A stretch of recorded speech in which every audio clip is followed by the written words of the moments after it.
Hi friends, welcome to தாய்மை channel. இன்னைக்கு நம்ம சேனல்ல 7 months to 2 years பேபிக்கு full day breakfast, lunch, dinner என்ன கொடுக்கலாம் அப்படிங்கறதான் நம்ம இந்த வீடியோல நான் உங்ககிட்ட ஷேர் பண்ண போறேன். ஆல்ரெடி என்னோட சேனல்ல டே 1 7 months to 2 years பேபிக்கு டே 1 என்னென்ன ஃபுட்லாம் கொடுக்கலாம் அப்படிங்கிறத நான் ஷேர் பண்ணியிருக்கேன். இது வந்து டே 2.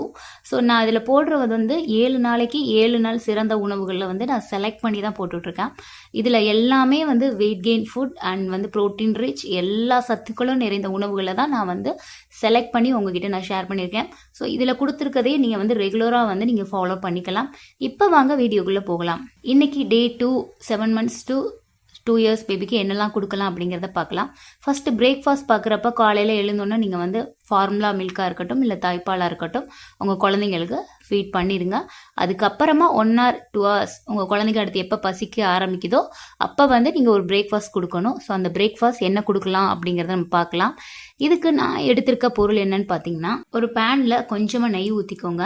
நெய் வந்து சூடானதுக்கு அப்புறமா இதுல கொஞ்சமா சீரகம் சேர்த்துக்கோங்க. நான் இதுல ஒரு மிளகு சேர்த்திருக்கேன் 7 months பேபினால. நீங்க 2 years பேபினா ஒரு 3 மிளகு 4 மிளகு கூட சேர்த்துக்கலாம் அவங்க காரத்துக்கு ஏற்ப. நான் இப்பதான் வந்து காரம் வந்து இன்ட்ரடியூஸ் பண்றேன், அதனால நான் ஒரு மிளகு அந்த மாதிரி 2 மிளகு அந்த மாதிரி சேர்த்துக்கிறேன். ஓரளவுக்கு நெய்ல ஃப்ரை ஆனதுக்கு அப்புறமா இதுல 2 டேபிள் ஸ்பூன் ஒயிட் ரவை தான் நான் சேர்த்திருக்கேன். அது வறுத்த ரவையா இருக்கட்டும் வறுக்காத ரவையா இருக்கட்டும், நம்ம இதுலயே வறுக்க தான் போறோம். அதனால உங்ககிட்ட என்ன ரவை இருக்கோ நீங்க அதை எடுத்துக்கோங்க. இப்ப அந்த நெய்லயே வந்து ரவையை கொஞ்ச நேரம் நல்லா ரோஸ்ட் பண்ணிக்கோங்க. ரவையோட கலர் வந்து சேஞ்ச் ஆகணும்னு அவசியம் கிடையாது, பட் ஓரளவுக்கு வறுத்துருங்க. வறுத்ததுக்கு அப்புறமா இதை தனியா ஒரு தட்டுல கொட்டி ஆற வச்சிருங்க.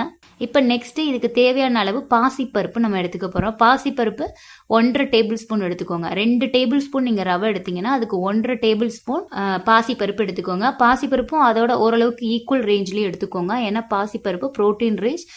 ரவையில இருக்கிற சத்துக்களை விட பாசிப்பருப்புல தான் சத்துக்கள் அதிகம். ஸோ ரவை 2 டேபிள் ஸ்பூன்னா இது 1.5 டேபிள் ஸ்பூன் அந்த மாதிரி ரேஞ்சில் நீங்க எடுத்துக்கோங்க.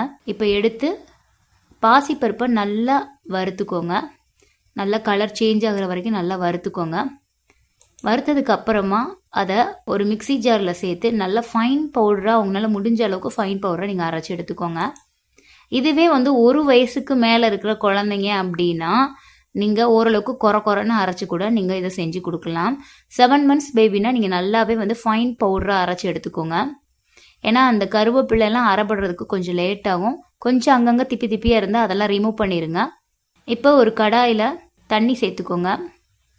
தண்ணியை நீங்கள் ஹீட் பண்ணுறதுக்கு முன்னாடியே நீங்கள் அரைச்சி வச்சிருக்க அந்த மிக்ஸை வந்து இதில் ஆட் பண்ணிக்கோங்க. தண்ணி சூடாயிருச்சுன்னா நீங்கள் சேர்க்கும் போது கட்டியாயிரும். அதனால ஸ்டவ்வை ஆன் பண்ணுறதுக்கு முன்னாடியே தண்ணியில் அந்த தேவையான அளவு பவுடரை சேர்த்து நல்லா மிக்ஸ் பண்ணிடுங்க. ஸோ நல்லா மீடியம் ஃப்ளேமில் வச்சு நல்லா கிண்டும் போது அதோட கன்சிஸ்டன்சி வந்து சேஞ்ச் ஆகும். 7 மாத குழந்தைங்களுக்கு ஒரு கன்சிஸ்டன்சி இருக்கும். 1 year 2 years ஆயிடுச்சுன்னா கொஞ்சம் அவங்க சாப்பிட பழகிருப்பாங்க. ஸோ எந்த பக்குவத்தில் அவங்க சாப்பிட்றாங்களோ அந்த கன்சிஸ்டன்சி வர்ற வரைக்கும் நீங்கள் அதை கிளறி எடுத்துக்கோங்க. இதில் பருப்புலாம் நல்லா வேகணும், அதனால் ஓரளவுக்கு தண்ணி எடுத்துக்கோங்க. அதிகமாகவே எடுத்துக்கோங்க ஃபர்ஸ்ட்டே.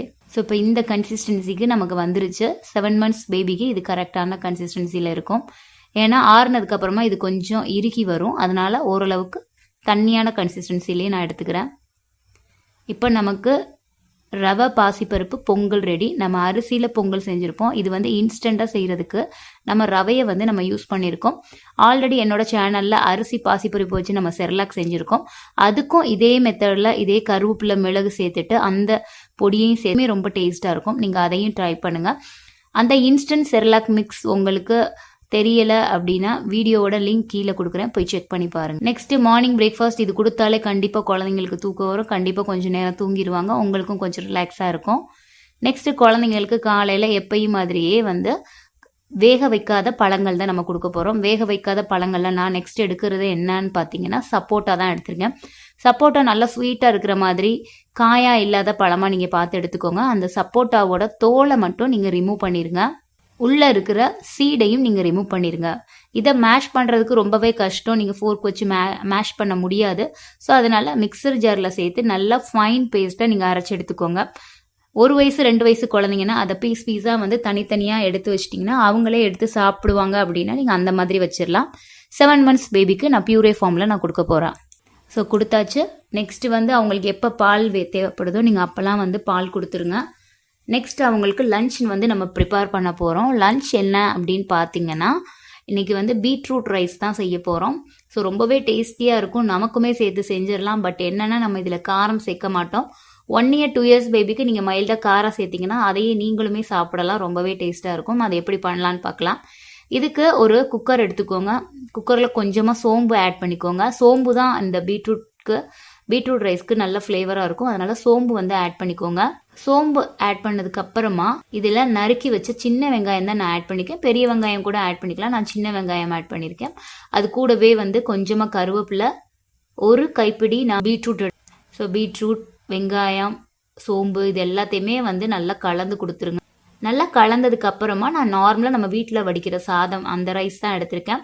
அதை ஒரு 20 நிமிஷம் முன்னாடியே வந்து நான் ஊற வச்சிருக்கேன். ஸோ 7 மாத குழந்தைங்களுக்கு கொஞ்சம் குறைவாக இருந்தால் தான் நல்லாயிருக்கும், அதனால் எக்ஸ்ட்ரா நான் தண்ணி ஆட் பண்ணிக்கிறேன். உங்கள் குழந்தை எப்படி சாப்பிடுவாங்களோ அதுக்கேற்ற மாதிரி நீங்கள் தண்ணி வந்து அட்ஜஸ்ட் பண்ணிக்கோங்க. ஆல்ரெடி நான் 20 நிமிஷம் ஊற வச்சு ஒரு பவுலில் நான் ஊற வச்சு எடுத்து வச்சுருக்கேன். அந்த ரைஸையும் நான் இதிலே ஆட் பண்ணிக்கிறேன், தண்ணியோடு சேர்த்து ஆட் பண்ணிக்கிறேன். ஆட் பண்ணதுக்கு அப்புறமா இதுக்கு தேவையான அளவு உப்பு சேர்த்துக்கோங்க. உங்கள் பேபிக்கு நீங்கள் எப்படி கொடுக்குறீங்களோ அந்த மாதிரி சேர்த்துக்கோங்க. அது 7 மாதமாக இருந்தாலும் சரி, 2 years பேபியாக இருந்தாலும் சரி, நீங்கள் உப்பு சேர்த்திங்கன்னா உப்பு சேர்த்து கொடுங்க. சில பேர் உப்பு சேர்த்து கொடுக்க மாட்டாங்க 1 year வரைக்கும். ஸோ அந்த மாதிரி குழந்தைங்களுக்கு நீங்கள் உப்பை வந்து ஸ்கிப் பண்ணிடலாம்.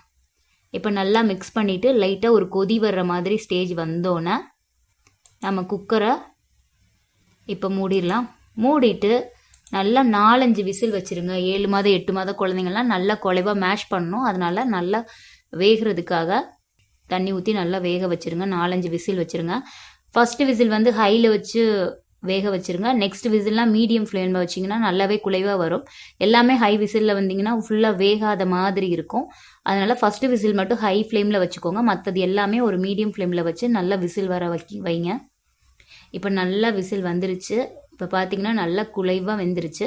கொஞ்சம் எனக்கு தண்ணி ஆட் ஆனதுனால அதை திருப்பி நான் வந்து லைட்டாக வந்து ஹீட் பண்ணிக்கிறேன். அந்த தண்ணி வற்றணும் இல்லையா, தண்ணியோடு அடிச்சோன்னா ரொம்ப பியூரே வந்து தண்ணியாக இருக்கும். அதனால் கொஞ்சம் ஓப்பன் பண்ணிவிட்டு அந்த தண்ணி வற்றுறதுக்காக கொஞ்சம் நேரம் மட்டும் நான் பாயில் பண்ணிக்கிறேன். நீங்கள் கரெக்டான அளவு தண்ணி வச்சிங்கன்னா கரெக்டாக இருக்கும். இப்போ நல்லா இதை வந்து மேஷ் பண்ணி நீங்கள் உங்கள் குழந்தைங்களுக்கு கொடுப்பீங்கன்னா மேஷ் பண்ணி கொடுக்கலாம். இல்லை அரைச்சி கொடுக்குறீங்க அப்படின்னா நீங்கள் அரைச்சும் மிக்சியில் அடித்து ஓரளவுக்கு வெதுன்னு ஹீட்டில் கொடுத்தீங்கன்னா குழந்தைங்க டக்கு டக்குன்னு சாப்பிடுவாங்க. ரொம்ப ஆறி போனால் குழந்தைங்க வாங்க மாட்டாங்க சாப்பாடை. அதனால் கொஞ்சம் வெதுன்னு குழந்தைங்களுக்கு கொடுத்து பாருங்கள். உங்களுக்கே தெரியும் அந்த ஹீட் வந்து அவங்களால தாங்க முடியுமான்னு. ஸோ அது நல்லா வெதுன்னு குழந்தைங்களுக்கு கொடுத்தீங்கன்னா இதில் ரொம்பவே வந்து விரும்பி சாப்பிடுவாங்க. இதில் நீங்கள் நெய் ஆட் பண்ண வேணாம், ஸ்டார்டிங்லேயே சேர்த்ததுனால நீங்கள் நெய் ஆட் பண்ண வேணாம். ஸோ நம்ம நெக்ஸ்ட்டு என்ன பார்க்க போகிறோம் அப்படின்னா, இதுக்கப்புறமா குழந்தைங்க தூங்குறாங்க அப்படின்னா விட்டுருங்க. அதுக்கப்புறம் ஈவினிங் ஒரு ஆவியில் வேக வைக்கிற ஒரு ஸ்நாக்ஸ் தான் பார்க்க போகிறோம். இதுக்கு நான் எடுத்திருக்கிறது வந்து ஒரு ஆப்பிள் ஃபுல்லாக எடுத்திருக்கேன். இதோட தோலை சீவிட்டு அதை சின்ன சின்ன பீசஸாக எடுத்து கட் பண்ணி ஒரு இட்லி பேனில் வச்சு தான் நான் வேக வைக்க போகிறேன். இதை நீங்கள் பாயில் பண்ணி கூட குழந்தைங்களுக்கு கொடுக்கலாம். தண்ணி அளவு மட்டும் கரெக்டாக வச்சிங்கன்னா கரெக்டாக இருக்கும். இல்லாட்டினா இந்த மாதிரி இட்லி பேனில் வச்சு வேக வச்சுக்கோங்க. ஒரு 5 minutesலேயே வந்து இது டக்குன்னு வெந்து வந்துடும். உங்கள் குழந்தைக்கு இந்த ஆப்பிளோட புளிப்பு சுவை பிடிக்கல அப்படின்னா இது கூடவே ஒரு பேரிச்சம்பழம் மட்டும் சேர்த்துக்கோங்க. அதையும் இதே ஆவியில் வேக வச்சுட்டு அதை வந்து மிக்சி ஜாரில் அடிச்சுக்கோங்க. இப்போ ஆப்பிளை மட்டும் நான் வேக வச்சுருக்கேன். ஆப்பிள் நல்லா வெந்துருச்சான்னு வந்து ஒரு ஸ்பூனோ இல்லை இந்த மாதிரி கத்தி வச்சு குத்தி பார்த்தீங்கன்னா நல்லா உள்ள ஈஸியாக இறங்கும். இந்த மாதிரினா நல்லா வெந்துருச்சுன்னு அர்த்தம். இந்த ஸ்டேஜில் இதை ஓரளவுக்கு ஆற வச்சுட்டு மிக்சி ஜாரில் சேர்த்து நல்லா ஃபைன் பேஸ்ட்டாக அரைச்சி எடுத்துக்கோங்க. இப்போ நமக்கு ஆப்பிள் பியூரே ரெடி ஆயிடுச்சு. இதை குழந்தைங்களுக்கு ஒரு ஈவினிங் ஒரு 5 o'clock 5:30 இந்த மாதிரி டைமில் கொடுங்க. குழந்தைங்க நெக்ஸ்ட் அவங்களுக்கு கொஞ்சம் நேரம் பசிக்காமல் இருக்கும், அவங்க சாப்பிட்றதுக்கும் கரெக்டாக இருக்கும். நெக்ஸ்ட்டு நம்ம டின்னர் என்னன்னு பார்க்கலாம். டின்னர் டெய்லி இட்லி கொடுத்தீங்கன்னா குழந்தைங்க சாப்பிட மாட்டாங்க. அவங்களுக்கு நம்ம நைட்டில் ஒரு ஹெல்த்தியான, அவங்க வந்து நைட் ஃபுல்லும் பால் கேட்காம தூங்குற அளவுக்கு ஒரு ஃபுட் கொடுத்தோன்னா அவங்க நல்லா நிம்மதியாக தூங்குவாங்க. ஸோ அதுக்கு ஏற்ற மாதிரி தான் ஒரு டின்னர் வந்து செய்ய போகிறோம். அதுக்கு என்ன தேவைன்னு பார்த்தீங்கன்னா, நான் சிகப்பு அவல் எடுத்திருக்கேன். உங்ககிட்ட வெள்ளை அவல் இருந்தாலும் எடுத்துக்கலாம்.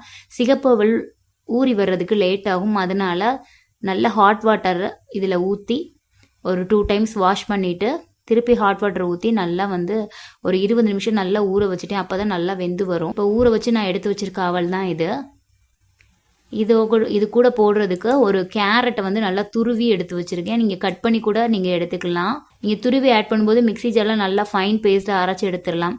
அதுவே பெரிய குழந்தைங்களுக்கு நீங்கள் அப்படியே கூட கிரைண்ட் பண்ணாமையே குழந்தைங்களுக்கு அப்படியே கூட வேக வச்சு கொடுக்கலாம். 7 மாத குழந்தைங்கனால நான் அடித்து கொடுக்குறேன். இப்போ எடுத்து வச்சிருக்க சிகப்பு அவளையும் கேரட்டையும் நான் ஒரு மிக்சி ஜாரில் ஆட் பண்ணிக்கிறேன். ஆட் பண்ணி கொஞ்சமாக தண்ணி ஊற்றி நல்லா ஃபைன் பேஸ்ட்டை நான் அரைச்சி எடுத்துக்கிறேன். இதை ஒரு பாத்திரத்தில் மாற்றிட்டு இதுக்கு தேவையான அளவு தண்ணி சேர்த்து இதை நல்லா வேக வைக்க போகிறோம். ஆல்ரெடி சுடுதண்ணியில் சிகப்பவுள் வெந்ததுனால டக்குனே வெந்துடும். நமக்கு அந்த கேரட்டோட பச்சை வாசனை போகணும், அது வரைக்கும் நம்ம வேக வைக்கணும். இப்போ அடுப்பில் வச்சு நல்லா அதை வேக வைங்க. அதோட கன்சிஸ்டன்சி சேஞ்ச் ஆகிற வரைக்கும் நல்லா வெந்து வரும். மிதமான சூட்டில் கொடுத்தீங்கன்னா குழந்தைங்க விரும்பி சாப்பிடுவாங்க, நல்லாவும் தூங்குவாங்க நைட் டைமில். இதை நீங்கள் காலையில் கூட கொடுக்கலாம் குழந்தைங்களுக்கு. இதில் சொல்லியிருக்க எல்லா ரெசிபியுமே நீங்களும் ட்ரை பண்ணி பாருங்கள். இது எல்லாமே வெயிட் கெயின் ஆகும், குழந்தைங்க நல்லா சாப்பிடுவாங்க, டேஸ்ட்டாகவும் இருக்கும். இந்த வீடியோ பிடிச்சிருந்தா மறக்காமல் என்னோட சேனலில் சப்ஸ்கிரைப் பண்ணிக்கோங்க, லைக் பண்ணிக்கோங்க, உங்கள் ஃப்ரெண்ட்ஸுக்கும் இதை ஷேர் பண்ணுங்கள். தேங்க்யூ.